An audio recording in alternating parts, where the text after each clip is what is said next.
Gastritis एक ऐसी condition है जिसमें पेट का अंदर का हिस्सा, पेट का अंदर का टिश्यू सूज जाता है, इन्फ्लेम हो जाता है। ये ज्यादातर एक्सेसिव एसिड प्रोडक्शन की वजह से होता है। गैस्ट्राइटिस एच पाइलोरी के इन्फेक्शन की वजह से भी हो सकता है। इसीलिए पेप्टिक अल्सर की तरह ही गैस्ट्राइटिस की डायग्नोसिस भी ज्यादातर स्टूल टेस्ट या ब्रेथ टेस्ट के द्वारा की जा सकती है।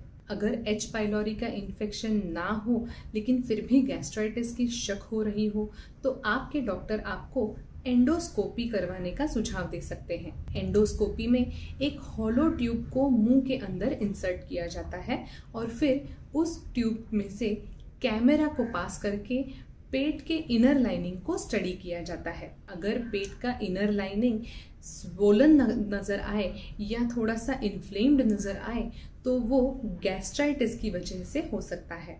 इसके अलावा कुछ स्पेशलाइज्ड एक्सरेज होते हैं जैसे कि बेरियम एक्सरे, जिसकी मदद से अलग अलग इमेजेस लिए जाते हैं और पेट के इनर लाइनिंग को स्टडी किया जा सकता है। गैस्ट्राइटिस की ट्रीटमेंट गैस्ट्राइटिस के अंडरलाइंग कॉज के ऊपर डिपेंड करती है। अगर गैस्ट्राइटिस एच पाइलोरी के इन्फेक्शन की वजह से हो रहा है तो उसकी ट्रीटमेंट एच पाइलोरी का बैक्टीरिया पूरी तरह से एलिमिनेट करने से हो सकती है। कुछ एंटीबायोटिक्स होते हैं जैसे कि एमॉक्सिसिलिन, क्लैरिथ्रोमाइसिन, लीवोफ्लॉक्सासिन, ऐसी कुछ एंटीबायोटिक्स की मदद से एच पाइलोरी का इन्फेक्शन पूरी तरह से एलिमिनेट किया जा सकता है। कुछ दवाइयां होती हैं जिनसे एसिड का प्रोडक्शन कुछ हद तक कम किया जा सकता है जैसे कि प्रोटॉन पंप इनहिबिटर्स और हिस्टामाइन ब्लॉकर्स। इन दवाइयों की मदद से पेट में एसिड का सिक्रीशन कुछ हद तक कम किया जा सकता है। इसके साथ ही साथ इन दवाइयों की मदद से पेट में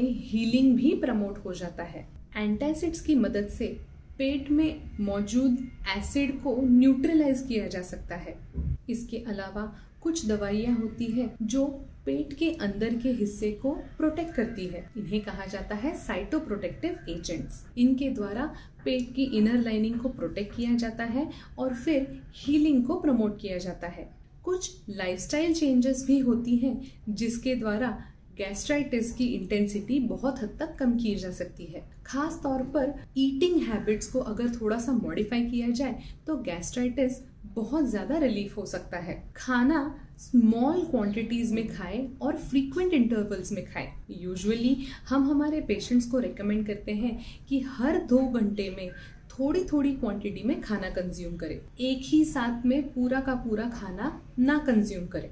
अल्कोहल को पूरी तरह से अवॉइड करें। स्पाइसी फूड को जितना हो सके उतना कम खाएं। जिन फूड्स की वजह से गैस्ट्राइटिस एग्रेवेट हो सकती है जैसे कि खट्टी चीज़ें, एसिडिक चीज़ें, टमेटोज, इन सबको जितना हो सके उतना अवॉइड करें। स्ट्रेस को अपनी लाइफ में से कम करें। अगर स्ट्रेस को कम करना है तो आप मेडिटेशन कर सकते हैं, प्राणायाम कर सकते हैं।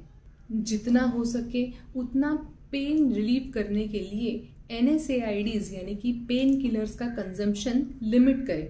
बहुत ज़्यादा NSAIDs के कंजम्पशन की वजह से भी गैस्ट्राइटिस या पेप्टिक अल्सर्स हो सकते हैं। इन्हें अगर लिमिट कर दिया गया तो पेप्टिक अल्सर्स और गैस्ट्राइटिस कम किया जा सकता है। ऐसे ही अलग अलग मेडिकल टॉपिक्स के बारे में अगर आपको जानकारी चाहिए हो तो हमारे इस चैनल को जल्द से जल्द सब्सक्राइब करें।